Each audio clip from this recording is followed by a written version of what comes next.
बीड लोकसभा मतदारसंघात महाविकास आघाडीच्या वतीने निवडणूक लढवणारे बजरंग बाप्पा सोनवणे यांनी मुलींना सासरी राहिलं पाहिजे अशा प्रकारचा सल्ला दिला।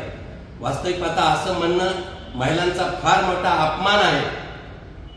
काही दिवसापूर्वी त्यांच्या पक्षाचे नेते शरदचंद्र पवारांनी बारामतीमध्ये सुनेत्रा पवार बाहेरून आलेल्या उमेदवार असं म्हणत महिलांना हिणवलं होतं। एकीकडे पुरोगामी विचाराचे आम्ही म्हणायचं, एकीकडे छत्रपती शिवाजी महाराज, डॉक्टर बाबासाहेब आंबेडकर, शाहू फुलेंचं नाव घ्यायचं आणि अशा विचाराचा वारसा सांगणाऱ्या बजरंग सोनवणे यांनी त्यांच्या पोटामध्ये किती महिलाविषयी अनादर आहे, कशा प्रकारचे त्यांनी अपमान केला हे पाहायला मिळालं।